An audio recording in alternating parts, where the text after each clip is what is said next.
Olá, meus irmãos, sejam bem-vindos a mais um vídeo aqui do nosso Quadrado Teológico, nosso programa semanal aqui da Batista Sul, onde o nosso intuito é que você possa, a partir desses vídeos, conhecer mais sobre Deus, conhecer mais sobre teologia e viver uma vida mais próxima dele.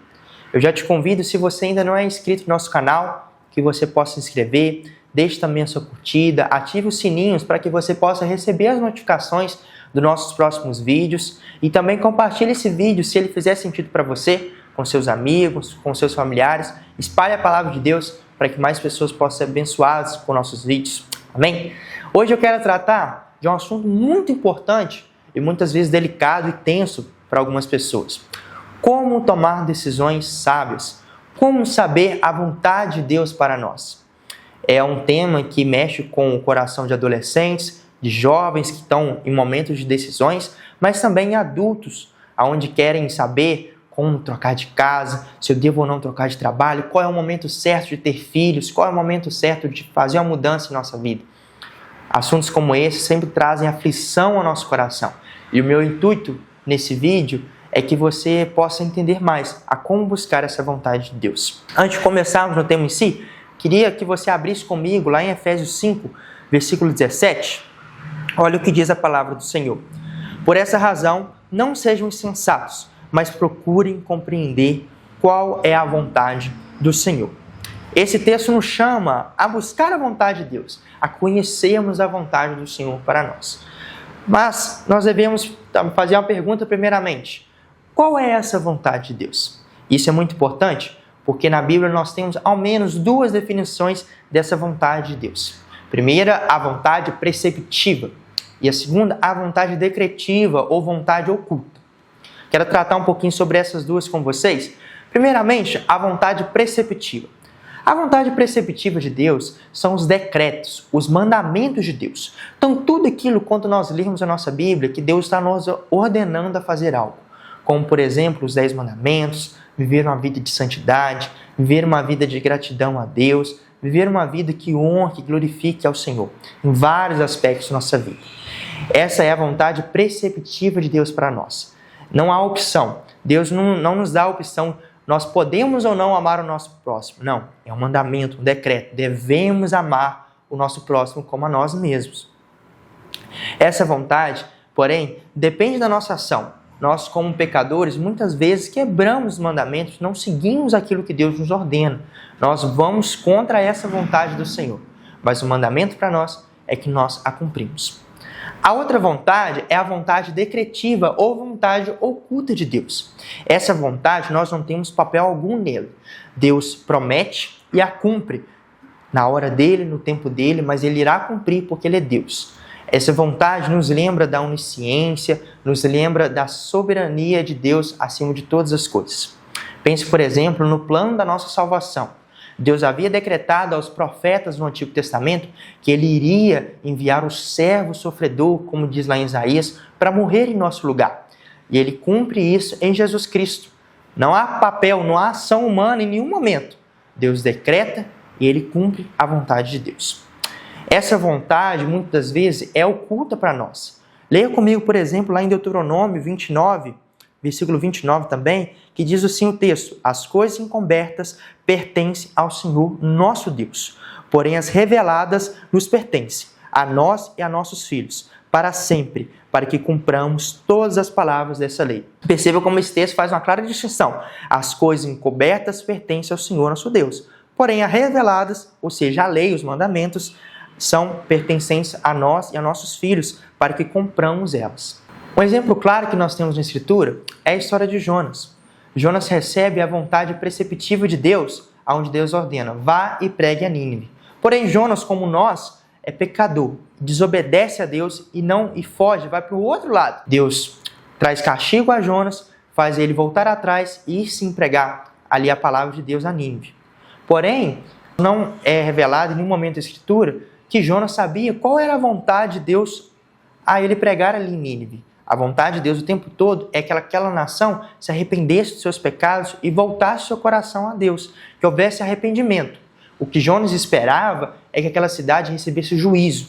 Eles não iriam se arrepender e recebessem o juízo de Deus. Mas não é isso que acontece. Perceba então que essa é a vontade oculta, decretiva de Deus. A todo tempo, na história de Jonas, Deus queria salvar aquele povo, mas não revela isso a ele. Passado esse ponto, e você entendido então a diferença da vontade preceptiva, aquilo que é revelado, aquilo que nós devemos cumprir, da vontade também decretiva e oculta a nós, você pode estar se perguntando, poxa, mas como isso é aplicado à minha vida?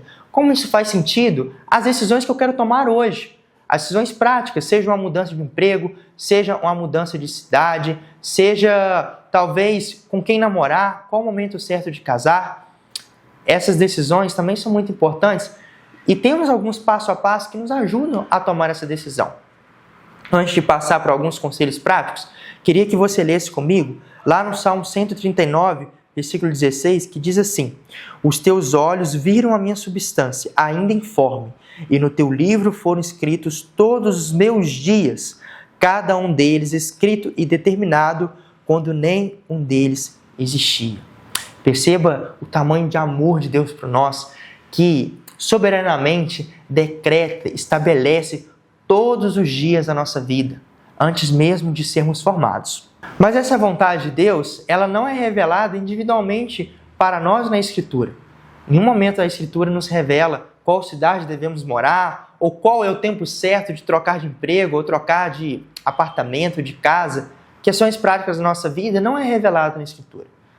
Mas nós temos, como disse, questões práticas, conselhos práticos, que nos ajudam a moldar e a tomar as melhores decisões. A primeira coisa que eu quero que você saiba é que a Bíblia nos dá princípios bíblicos para que você sempre tome boas decisões. Como nós vimos, os mandamentos de Deus estão revelados nas Escrituras.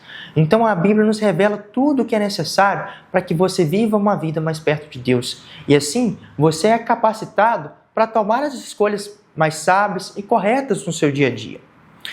Se você não infringir essa vontade moral de Deus, se você não infringir essa vontade preceptiva de Deus para a sua vida, há várias opções de boas escolhas para você tomar.